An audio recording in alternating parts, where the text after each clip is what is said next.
Diablo 4 has one of the worst monetization models for a game that was full price on release. They kind of tick every box in ways they can monetize the game, and they've recently done something that's made this live service game even worse, and I want to talk about it. Diablo has always been a single player or co-op dungeon crawler action RPG. You go build out your character, you fight monsters, you get stronger, get new loot, and then go back in and fight more monsters. A pretty simple game that's never needed an online connection or a connection to other people.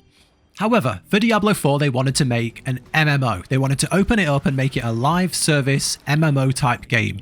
And I think overall they've done a pretty good job. Doing world bosses with a big group of people, seeing people running around town, the addition of mounts, being able to flex your new gear or your super high level in towns, or finding and grouping with other people at events has been a really fun experience. The new blood harvest in Season 2, there's like an event where you can all put blood into these totems and summon bosses, and everyone groups up for it, and it's a really fun experience that you perhaps wouldn't get in Diablo 3 or an earlier game. But with a live service game comes a cost, and that cost is monetization. In Diablo 4 right now, we have the base game that came in multiple editions from $50 and above, some with cosmetics, some with early access, which I don't think anybody likes. And then we have quarterly battle passes and battle pass skip passes, a huge cosmetic store that's updated seemingly constantly with outfits, weapons, mount skins, and more. And on top of all this, they've just announced the new expansion coming in 2024, which will probably have a premium price on top of it. And I just want to go over how bad things are right now, and the new things that are being added are really worrying me, and I don't think it's going in the right way. So before launch, there were talks that there would be a good balance between in-game rewards and purchasable rewards. You know, they're not just going to put all the good stuff in the store. There's going to be a lot of good stuff still available in the game. But let's just go over the Battle Pass real quick for Season 2. The Battle Pass is around $10, so I don't think it's that bad if you're going to play all season. It's packed full of rewards. You pay $10 and you can play for hundreds of hours over that season, 3 months. I don't think that's that bad. I subscribe to MMOs at, £15 a month, so it's not so bad. The paid version of the Battle Pass also has really cool rewards. The vampire-themed blood-filled vessels and blood-splattered equipment, a cool mount and an armor, a full red animated outfit with a splattered blood trail behind it. Working towards that over the season, trying to max it out and get all these rewards is a pretty fun experience. But let's go over the free rewards if you didn't buy this. You get a winter hat and a winter jacket and a couple of bland weapons. That's it. That's it. I'm not hiding anything here. That you also get the seasonal currency, but that's it. There's your cosmetics to look forward to. And I think most people are okay with that. It is what it is. They want you to buy the Battle Pass. They're making content every quarter, so it is what it is. But it feels like pushing into Season 2, something's changed. The pressure of the cash shop is starting to ramp up. Last month, they added the mount Invincible. If you've ever played World of Warcraft, you know this is one of, if not the most iconic and sought after mount in the entire game. It drops from the end of a raid with a less than 1% drop chance, I believe, and they added this to the cash store in Diablo 4, along with the Helm of Domination, which was iconic in Wrath and iconic in Shadowlands. Frostmourn's Sword, again, most people know of this. And some of the most memorable items from Wrath of the Lich King expansion are tied in this bundle. It isn't $5, it isn't $10, it's 2,500 Blizzard Buckaroos, which is like £20, $25 or something, and it just doesn't feel good. The sad part about this is they could have perfectly added this to the game as a quest reward, or even a crossover with Classic Wrath, which is coming to the end now. Think get a character to level 30 in Wrath, or make a Death Knight to unlock this in Diablo 4, but it just went straight in the store. So okay, it is what it is.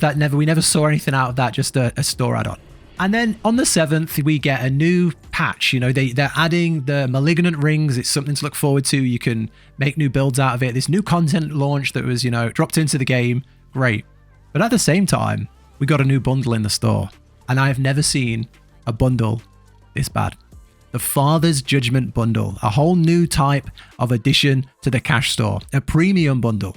This isn't $10 like the Battle Pass or $25 like the store mount. This was like, it's £54 in my currency, which is like $65 maybe. This is the price of a full box game. You can buy Baldur's Gate 3 for that. And the bundle includes this heavenly mount, which there's nothing like it in the game, some mount armor, and then some in-game currency. And I think it's It's sad to see that they're stepping up to this level. You already see this kind of monetization in Path of Exile, where you can buy devil wings and portals and other cosmetics, anything you can think of. The Path of Exile store is pretty crazy. And they're expensive over there too. But that's a free game, a completely free-to-play game. Diablo 4 isn't. We already paid a full box price, we already paid for the game on release, and lots of people are paying for the Battle Pass every season. And it feels weird to me that more and more of the content is being made for the store rather than the game. Look at the Battle Pass effect you get where you have a blood trail behind you. You know, there's not much of that else in the game. You beat the final bosses of, you get to 100, you beat the final bosses of Season 2, you beat Uber, Lilith, you beat Duriel, all these things. You get, if you're lucky enough to get, say, a unique or an Uber unique, they don't look nearly as good as the stuff for sale in the store. And look, this is just a rambling video. At least there's no pay to win in the game. There's no huge convenience items like speed boost, leveling boost, skips in the game in the store right now. But it's very worrying just seeing the level of exclusivity of stuff they're putting in the store and the prices they're going in at, because it shows two things. It shows, one, people are buying them. If people weren't buying these $25 store mounts, we wouldn't be getting new ones every month, and we wouldn't be getting these exclusive ones. And if they weren't selling for 25, they wouldn't be trying to sell one for 50, 60. So that's worrying. And then number two, it just shows where their focus is. I guarantee you, we've got a Christmas event coming in a month, as there's some Christmas event in-game with some cosmetics. And you're hearing it here first. Maybe this is just tinfoil hat, but come back in a month if I'm right. I think we're going to see the Christmas event come in with some pretty bland cosmetics and then a juicy store item, maybe like a reindeer mount or some really cool snow effect. I don't know. I could be very wrong. I could be just dooming early here, but yeah, I don't know. It didn't look good. I saw this in the store and I was pretty surprised. I just wanted to talk about it, but yeah, I'd love to know what you guys think. Am I just being a old grumpy man who's thinking too hard about this? You know, is everything okay? You know, we don't have pay to win stuff. Are we actually a lot better than some games out there, or is it really as bad as it looks? Because it doesn't feel good right now, looking at the quantity of stuff going behind the bosses. Maybe one mount out of a couple of bosses, and then the 30 things going on the store. But yeah, let me know what you think in the comments. I'm really curious what people's opinion is on this. But that's the video. Take care, and I'll catch you in the next one.